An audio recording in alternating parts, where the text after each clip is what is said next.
Welcome to Rome. This is The Bittersweet Life with Katy and Tiffany Parks.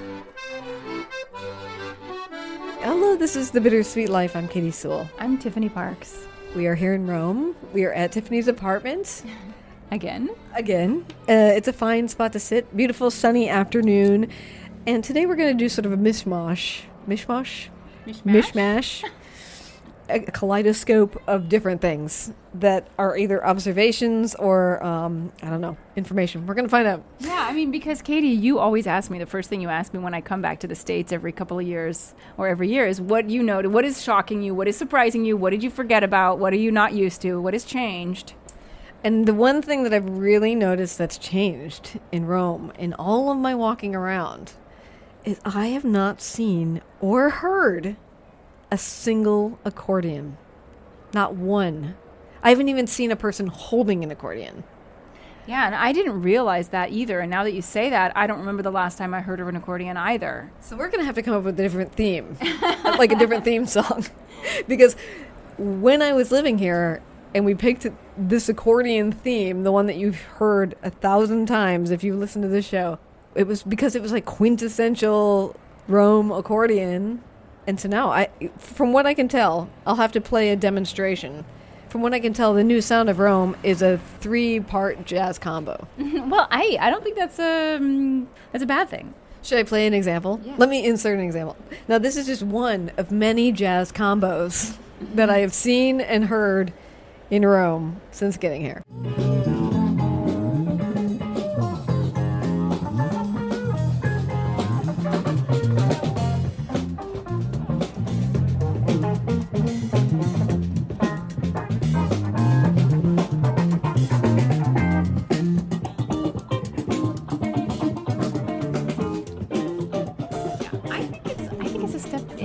In a good direction.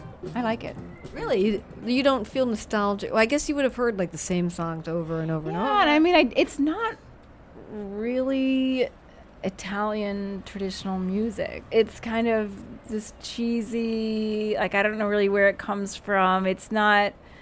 I think the tourists think it's really quaint and picturesque, but I think those of us who live here are just like, oh God, and especially when you're sitting and trying to have a dinner and someone, the guy comes along and starts playing and holding his cup out, and you're like, I didn't really want to hear that, so do I have to pay?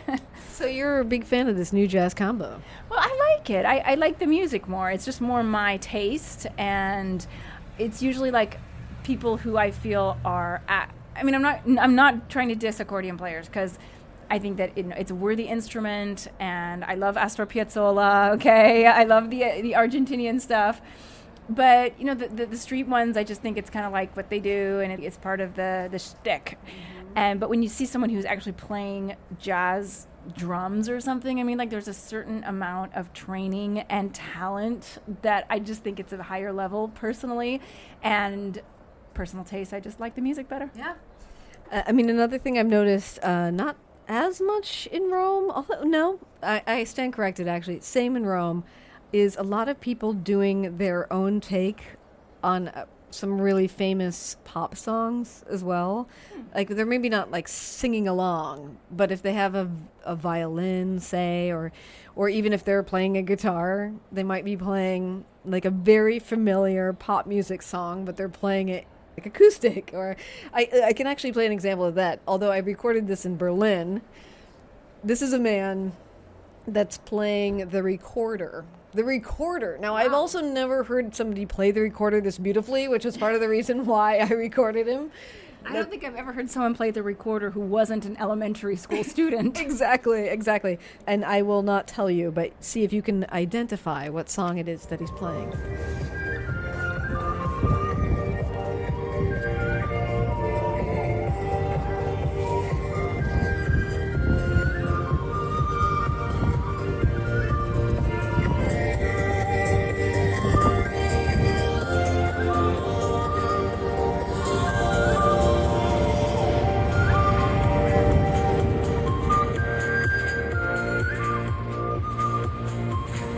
The one thing, though, that I will say that hasn't completely disappeared from Rome, but is probably not another thing that people would necessarily associate with Rome, the dulcimer. I finally heard a dulcimer yesterday. Oh, You can I'm trying to like figure out what a dulcimer is. Would you like me to play you an example? Yes, play me an example. Okay.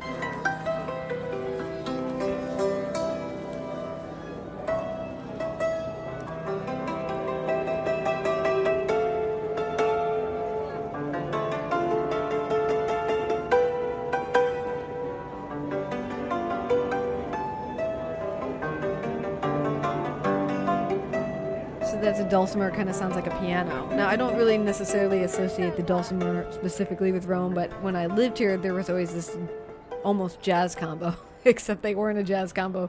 They were focused around the dulcimer, and they used to always play. Remember that in Santa Maria in Trastevere, like this big thing. It's like a big thing with tiny little. Yeah, it basically looks now like I if know you. what you're talking about. Yeah, it basically looks like if you, open the top of a grand piano that was slightly smaller and took that part out where the strings are. That's what a dulcimer, what it looks like. So anyway, that's some of what I noticed is just how much the music has changed. Now I did want to play, since you live here and you know things. The other night I was walking across the Ponte Sisto, which is a bridge, a very famous bridge, and into Trastevere, and I was in that square, Piazza Trilussa, right, which is right on the edge of the bridge, and there was a performer there who was just a man with a microphone who had sort of set up probably very innocently, and he was being overtaken by a very enthusiastic crowd that was singing along with whatever he was singing, including a bachelor party, which is what I think made it a little bit more intense. And everybody seemed to know this song in the crowd whenever he would get to the chorus. So I wanted to play it for you, and you tell me if you actually know what this song is. Like, is this a traditional song? Okay.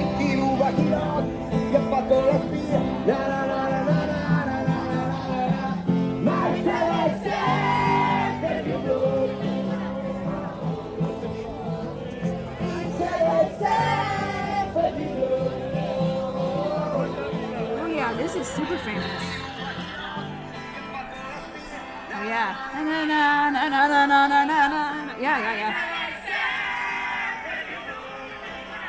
Now I need to tell you who this is, but I don't know because it's one of those extremely famous pop, rock, Italian singers from one of those ones with a super long career, like 70s, 80s, 90s. I'm trying to think of like an American counterpart to this guy. It's one of two or three people. Like it's either Vasco Rossi or it's one of those types. I don't really follow that type of music. So people listening who know Italian pop music, if it's not Vasco Rossi, they're like yelling at me right now. How could you not know this? Because there's like Ligabue is another one. And the third one is Einaudi, Ludovico Einaudi, I think. So it's something like that. It's one of those songs that I hear all the time and people love, and I can sing along with it. I don't know the words, but I can like hum the melody. It's a true classic. Like classic rock, classic Italian rock, I would say. Uh-huh. Yeah, so that's what's so interesting is like walking around it, with the exception of that dulcimer, which, by the way, I should mention was being played by a very old man. The music in the city right now feels very young, very rock and roll, very jazz, very blues heavy, which is interesting. Yeah. I mean, I guess maybe it was just time to move on. I don't know what to tell you. Or maybe like the lack of tourists in the city who like require the accordion, you know what I mean? Like they weren't there for so long that like nobody wanted to hear that because that's for tourists. So the buskers had to up their game and do something that the locals would be interested in. Yeah, maybe, and they are interested. Like they are truly clustered around these people and sitting and watching. But I do have to report that you had a favorite accordion player that played wearing a sombrero on that Ponte Sisto, and she is not there anymore. I know, that's sad. I loved her. I really loved her. She was very good. She was like very good. way better than the average accordion player in Rome. She was amazing. So that's just some of the things I've been listening to. Well, let me ask you if you have noticed more outdoor seating, more sidewalk seating. Definitely more aside. And I already felt like Rome had a lot of outdoor seating. Now it's got a ton. Now there's a ton. It's great. I mean, if you were to come to Seattle, Seattle, you would be astounded because Seattle had no outdoor seating. And all of a sudden, there's outdoor seating everywhere, right? Obviously from COVID. But yeah, the amount of how much as tripled even in Rome is astounding. And because of that, actually, I'm noticing restaurants I'd never noticed before. Like maybe they were a pocket restaurant, and all of a sudden they have like 7 tables outside. And you're like, oh yeah, was this place always here? Yeah, I love it. And I love the fact that so many really picturesque places in Rome, like Piazza di Pietra particularly, where they did not allow permits to sit in front of the restaurants there. They just didn't allow it. Now, during COVID, they started allowing it, and thankfully they haven't taken it away yet. I kind of think they won't. Now you can sit in so many really, really beautiful places, just enjoy the scenery that you never got to before, and I really love that. Katy with a quick aside. I wanted to share something with you. Do you know what I've increased this summer? My giving of money to podcasters that I enjoy. I've been seeking out the shows I listen to every single week, finding them on Patreon, and committing to a monthly donation. The number one reason why is I know how much work it really is to produce a weekly show. It is real work and a real responsibility. And I want them to be paid for that hard work and the creativity they are putting out every single week. The second reason is I know how encouraging donations are. When you're working for free, a monthly donation is a vote of confidence. It is a listener saying, look, I like what you're doing, and I want to keep it going. And that is a marvelous compliment to receive. And the third reason is selfish, I suppose. I don't want my favorite shows to go away. I measure my days by them. On Tuesday, I listen to this one. On Friday, I listen to that one. They are a major part of my week. They entertain me, they give me new ideas, and they make me laugh. The amount I give runs the gamut. One show gets $7 a month. Another one gets $50 a month from me. But it's worth it. It is. So no, I can't afford to give to every show that I like, but I can afford to give to some of them. This week I want to thank Teresa, Terry, John, Scott, Heather, Valerie, Ginny, and Ed. Thank you for sending us such a compliment every month. Thanks also to Melissa, who started listening to us a month ago, and we are the first podcast that she's ever supported. Thank you so much. If you value this show, there are links to donate in the show notes, or find them at thebittersweetlife.net.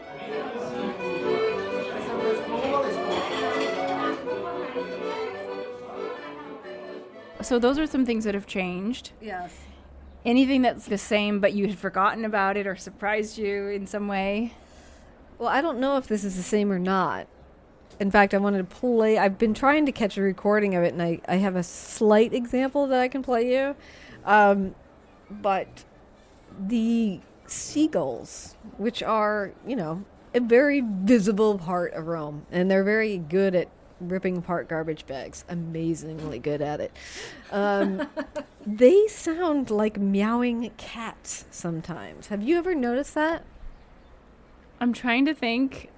Not really. I've never noticed it, no. All right, I'm going to play you a little example of the meowing gull, which is something I don't know. I've always noticed the gulls here because, especially along the Tiber River, of course, but you wake up to the sound of seagulls as much as you wake up to the sound of other birds. But this new meowing.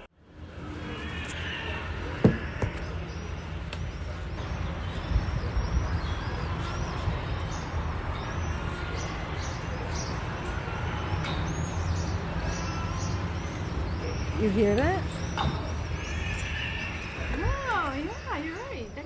That is a kind of like weird feral feline sound, I guess. I wouldn't have noticed it. But I don't have cats, so that may be why, because you do have cats. I first noticed it actually on the Italian Riviera. They sounded so much like cats there that we actually thought it was a cat at first, because we were just like, wow. Because our whole trip in Italy has been quite quiet until we got to the coast, until we got to the Riviera. All of a sudden it was like super loud again. And of course Rome is super, super loud. And we heard this loud meowing. And I'm like, gosh, even the cats here are loud. And then I looked over and I'm like, oh my gosh, it's a seagull that's making that sound. How weird. But that's the only recording I've caught of it so far, very in the distance. So hopefully you can actually hear that. Do you find that there are more parrots here than you were when you were here last time? Because I feel like there are so many more than there used to be. I have not seen more, but I certainly hear them a lot. And I don't know, is it more? It does seem like it's more, but I'm also staying where my Airbnb is like a little less Trastevere urban. It's a little closer to more trees. So I'm hearing them more, but I don't know if I would say that it seems like distinctly more. I'm not seeing them flying around. So Okay. Yeah. If you hung out here, you'd see them. We see them every day out Yeah. here on our balcony. which is fun. It's fun to see, even though they're an invasive species. Yes, I like them. And he used to go to a summer camp, a nest of them, and he used to bring home these long, gorgeous green feathers. Oh, that's so sweet. I love that. Well, to end, we have to go soon, and Aurelio's not feeling very good. So, but I don't want to disappoint us completely and not hear any accordion music. And I did happen to record some accordion music, accordion pop music. But of course, I recorded it in Prague. I did also record some jazz in Prague, so that's happening there as well. But the only accordion I've heard so far on this trip in Prague. Wow, that is. I have to now. I'm going to keep my ears open for it, especially in the evening, like walking around, having dinner, if there are any, because I hadn't noticed until you said so. I know. Now you got to report back. I will. Let me know. All right, and we'll leave it there. And until next time, this is The Bittersweet Life. I'm Katy Sewell. I'm Tiffany Parks. Join us again. Bye.